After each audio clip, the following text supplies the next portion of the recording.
பொதுக்காலம் 4ஆம் வாரம் செவ்வாய்க்கிழமை. முதல் வாசகம். என் மகன் அப்சலோமே, உனக்கு பதில் நான் இறந்திருக்கலாமே. சாமுவேல் 2ஆம் நூலிலிருந்து வாசகம். அதிகாரம் 18. இறைவார்த்தைகள் 9-10, 14, 24-25 மற்றும் 30. அதிகாரம் 19. இறைவார்த்தை 3. அந்நாட்களில் அப்சலோம் தாவீதின் பணியாளரை எதிர்கொள்ள நேர்ந்தது. அவன் ஒரு கோவேறு கழுதை மீது ஏறி வந்து கொண்டிருந்தான். அது ஒரு பெரிய கருவாலி மரத்தின் அடர்த்தியான கிளைகளுக்கு கீழே சென்று கொண்டிருந்தது. அப்போது அவனது தலை கருவாலி மரத்தில் சிக்கிக்கொள்ள அவன் விண்ணுக்கும் மண்ணுக்கும் இடையே தொங்கினான். அவன் ஏறி வந்த கோவேறு கழுதை முன்னே சென்று விட்டது. இதை கண்ட ஒரு வீரன் யோவாபிடம் சென்று, இதோ அப்சலோம் கருவாலி மரத்தில் தொங்குவதை கண்டேன் என்று கூறினான். யோவாபு தம் கையில் 3 ஈட்டிகளை எடுத்துச் சென்று உயிருடன் கருவாலி மரத்தில் தொங்கிக் கொண்டிருந்த அப்சலோமின் நெஞ்சில் அவற்றை பாய்ச்சினார். அப்போது தாவீது 2 வாயில்களுக்கும் இடையே அமர்ந்து கொண்டிருந்தார். காவலன் மதிலின் வாயிலுக்கு மேல் ஏறி சென்று கண்களை ஏறெடுத்து பார்த்தான். ஓர் ஆள் தனியாக ஓடி வருவதை கண்டான். காவலன் குரல் எழுப்பி அரசரிடம் கூற, அரசர் தனியாக வந்தால் அவனிடம் நற்செய்தி உள்ளது என்றார். அந்த ஆள் இன்னும் அருகில் வந்து கொண்டிருந்தான். அரசர் அவனை நோக்கி, விலகி அங்கே நில் என்று கூற அவனும் விலகி நின்றான். அப்போது கூசியனும் வந்து, என் தலைவராம் அரசே, நற்செய்தி. இன்று ஆண்டவர் உமக்கு எதிராக எழுபவர்களின் கரத்தினின்று உம்மை விடுவித்துள்ளார் என்று கூறினான். இளைஞன் அப்சலோம் நலமா என்று அரசர் வினவ, கூசியன், என் தலைவராம் அரசரின் எதிரிகளும் உமக்கு எதிராக தீங்கிழைத்த எழுந்துள்ள அனைவரும் அந்த இளைஞனைப் போல் ஆவார்களாக என்றான்.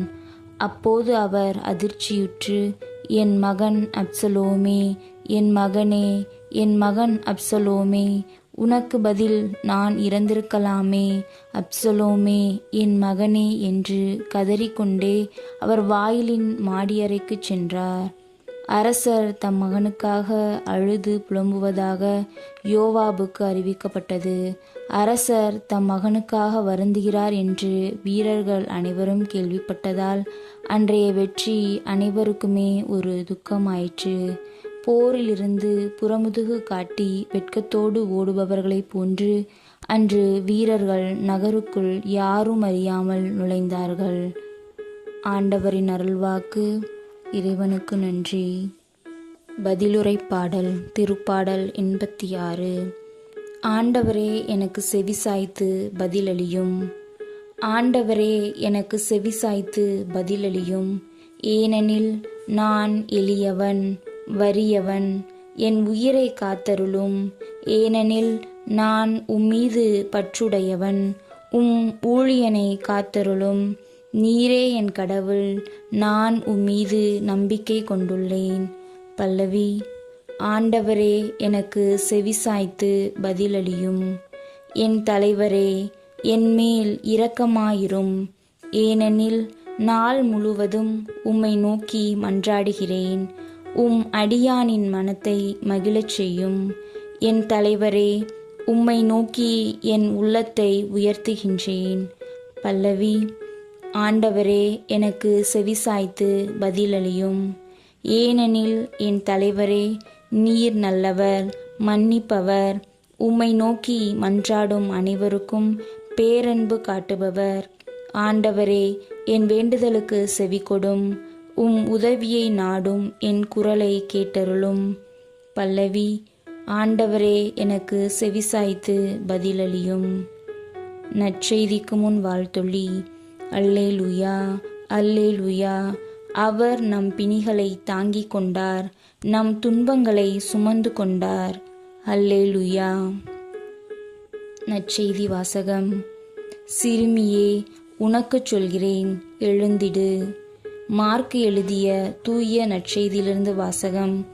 அதிகாரம் 5, இறைவார்த்தைகள் 21 43 வரை.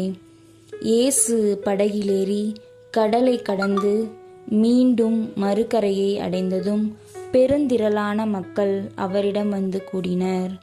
அவர் கடற்கரையில் இருந்தார். தொழுகை கூட தலைவர்களுள் ஒருவரான யாயிர் என்பவர் வந்து அவரை கண்டு அவரது காலில் விழுந்து, என் மகள் சாகும் தருவாயில் இருக்கிறாள்.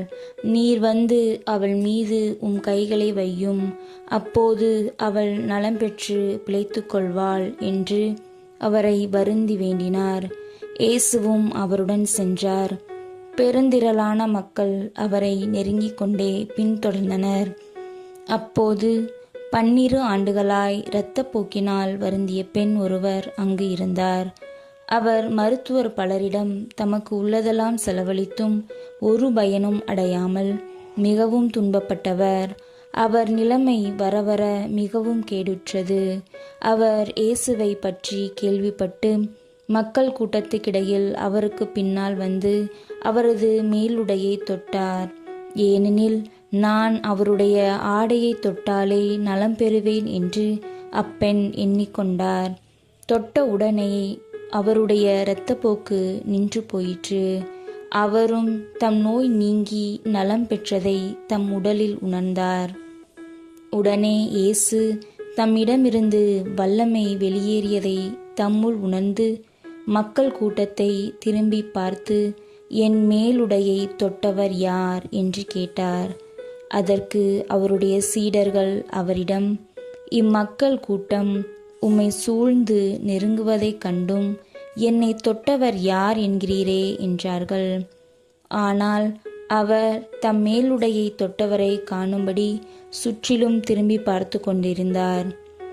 அப்போது அப்பெண் தமக்கு நேர்ந்ததை அறிந்தவராய் அஞ்சி நடுங்கிக் கொண்டு அவர் முன் வந்து விழுந்து நிகழ்ந்தது அனைத்தையும் அவரிடம் சொன்னார். இயேசு அவரிடம், மகளே, உனது நம்பிக்கை உன்னை குணமாக்கிற்று. அமைதியுடன் போ, நீ நோய் நீங்கி நலமாயிரு என்றார். அவர் தொடர்ந்து பேசிக் கொண்டிருந்த போது தொழுகை கூட தலைவருடைய வீட்டிலிருந்து ஆட்கள் வந்து அவரிடம், உம்முடைய மகள் இறந்து விட்டால் போதகரை ஏன் இன்னும் தொந்தரவு செய்கிறீர் என்றார்கள்.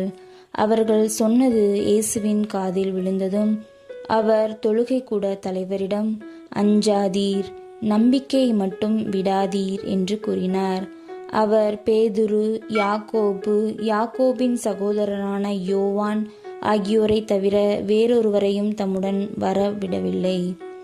அவர்கள் தொழுகை கூட தலைவரின் வீட்டிற்கு சென்றார்கள்.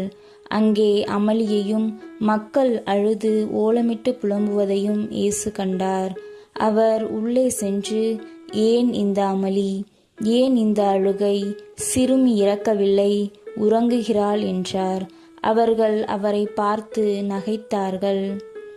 ஆனால் அவர் அனைவரையும் வெளியேற்றிய பின் சிறுமியின் தந்தையையும் தாயையும் தம்முடன் இருந்தவர்களையும் கூட்டிக் கொண்டு அச்சிறுமி இருந்த இடத்திற்கு சென்றார். சிறுமியின் கையை பிடித்து அவளிடம் தலித்தா கூம் என்றார். அதற்கு, சிறுமி, உனக்கு சொல்கிறேன், எழுந்திடு என்பது பொருள். உடனே அச்சிறுமி எழுந்து நடந்தாள். அவள் 12 வயது ஆனவள். மக்கள் பெரிதும் மலைத்து போய் மெய்மறந்து நின்றார்கள். இதை யாருக்கும் தெரிவிக்க கூடாது என்று அவர் அவர்களுக்கு கண்டிப்பாய் கட்டளையிட்டார். அவளுக்கு உணவு கொடுக்கவும் சொன்னார். ஆண்டவர் வழங்கும் அருள்வாக்கு. கிறிஸ்துவே, உமக்கு புகழ்.